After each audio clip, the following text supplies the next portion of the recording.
ఓం గం గణపతి నమః. ఓం శ్రీ మాత్రే నమః. అందరికీ నమస్కారం అండి. ఈవేళ మనం తెలుసుకోబోయే అంశం ఏలినాటి శని. పేరు వినగానే మీరు భయపడద్దండి. ఏదైనా ఒక దాని మీద మనం అవగాహన చేసుకున్నట్టయితే దాన్ని ఎలా తగ్గించుకోవాలో మనకి ఒక అవగాహన అనేది వస్తుంది. శనిదేవుడు ఈ కాలాన్ని ఏలినాడు కనుక దీన్ని ఏలినాటి శని అని అన్నారు. ఇది 7.5 ఏళ్ళు ఉంటుందన్నమాట. ఈ సంవత్సరం మార్చి నెల 30వ తారీఖున శనీశ్వరుడు కుంభరాశి నుంచి మీనరాశిలోకి ప్రవేశిస్తాడు. దానివల్ల మేషరాశికి ఏలినాటి శని అనేది మొదలవుతుంది. అలాగే సింహరాశి వాళ్ళకి అష్టమ శని, ధనుర్రాశి వాళ్ళకి అర్ధాష్టమ శని అనేది మొదలవుతుంది. ఆల్రెడీ కుంభమీనాలు ఏలినాటి శనిలోనే ఉన్నాయి. అర్ధాష్టమ శని, అష్టమ శని అనేది మాత్రం 2.5 ఏళ్ళే ఉంటుందన్నమాట.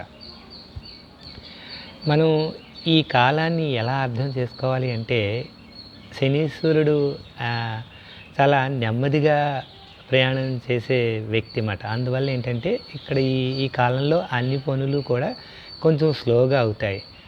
అవి ఎలాగా స్లో అవుతాయని మనం ఇంకా స్లో అవ్వకూడదండి. మనం మాత్రం బద్ధకం వదిలేసి కష్టపడుతూ ఉండాలి, ప్రయత్నం చేస్తూనే ఉండాలి. అలాగే ఈ కాలాన్ని ఎలా అర్థం చేసుకోవాలి అంటే ఇప్పుడు మనలో ఉన్న సృజనాత్మకత, నైపుణ్యత, స్కిల్స్ ఇవన్నీ ఉన్నాయి కదండి. ఇవన్నీ ఎలాగైనా బయటికి తీయించే ఒక గురువు గారు అన్నమాట. బెత్తం పట్టుకుని ఆయన కూర్చొని ఉన్నారన్నమాట. నీలో ఈ స్కిల్ ఉందిరా, అది బయటికి ఎలాగైనా తీయాలి అని చెప్పేసి మన లాభం కోసమే ఆయన కొంచెం స్ట్రిక్ట్గా ఉండే గురువు గారు అని అర్థం చేసుకోవాలన్నమాట. అలాగే ఈ కాలంలో ఏదైనా కొత్తగా మొదలుపెట్టేటప్పుడు మాత్రం 1-2 సార్లు ఆలోచించుకోవాల్సి ఉంటుంది. అలాగే శ్రమే నీ ఆయుధం అయితే విజయం నీ బానిస అని చెప్పేసి అనే సూత్రాన్ని మనం ఇక్కడ అమలు చేయాలి. ఇంక ఈ కాలంలో వచ్చే ఇబ్బందులు ఎలా ఉంటాయంటే ధనం రావటంలో కొంచెం ఆలస్యం అవుతుంది. కుటుంబంలోనూ అలాగే వృత్తి ఉద్యోగ వ్యాపారాల్లోనూ హెల్త్ ఇష్యూస్, మానసికమైన ఒత్తిడి పెరుగుతుందన్నమాట.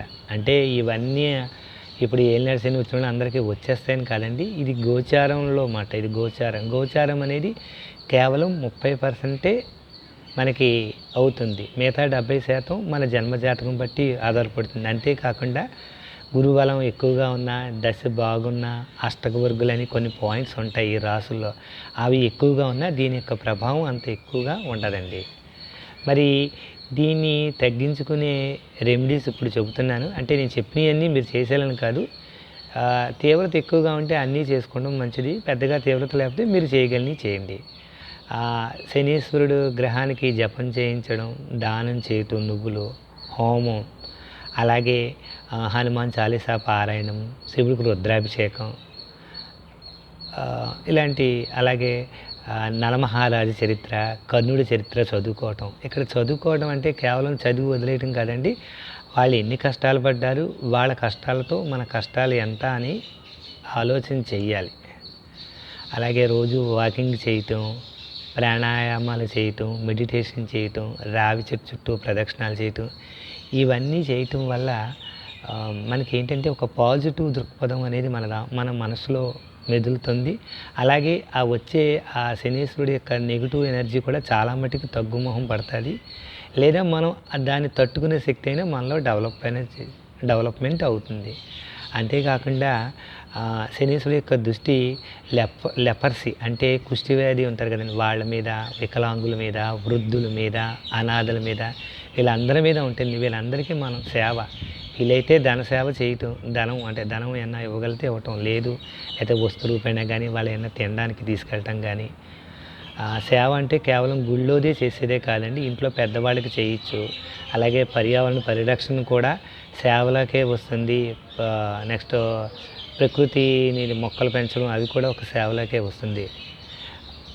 ఇవన్నీ చేయటం వల్ల మనం సీఎంఓ పిఎంఓ అయిపోతామని కాదు. ఏంటంటే మనలో ఒక పాజిటివ్ విశ్వాసం అనేది మొదలవుతుంది. అలాగే పాజిటివ్ దృక్పథంతో ఉండటం, ఎల్లప్పుడూ ఈ కష్టాలు కలకాలం ఉండవనే ఆలోచన మనం సత్యాన్ని గ్రహించవలసి ఉంటుంది. దీన్ని ఏంటంటే మనలో ఉన్న మనకి ఇది ఏలినాటి శని ఏం చెప్తుందంటే ఎవరు మిత్రులో, ఎవరు శత్రువులో, ఎవరు మన కష్టంలో ఉన్నప్పుడు ఆదుకుంటారో మనకి తెలియజేసే కాలమే ఇదండి. ఆ! మీకు ఈ రకమైన అంటే ఇందాక చెప్పిన పూజలు, స్తోత్రాలు అలాంటివి ఏమీ చేసుకోవడానికి వీలు లేకపోతే ఇప్పుడు నేను చెప్పే స్తోత్రం మీరు వీలైన ఎక్కువ సార్లు పఠించండి. నీలాంజన సమాభాసం రవిపుత్రం యమాగ్రజం ఛాయామార్తాండ సంభూతం తం నమామి శనైశ్చరం. ఈ స్తోత్రాన్ని వీలైనసార్లు ఎక్కువసార్లు పఠించండి. మీకు ఈ వీడియో నచ్చినట్టయితే లైక్ చేయండి, షేర్ చేయండి, సబ్స్క్రైబ్ చేయండి. ఆ పరమేశ్వరుడు మనందరినీ చల్లగా రక్షించి కాపాడాలని కోరుకుంటూ మీ సూర్యప్రకాష్, ఆస్ట్రాలజర్, విశాఖపట్నం. ఓం శనైశ్చరాయ నమః.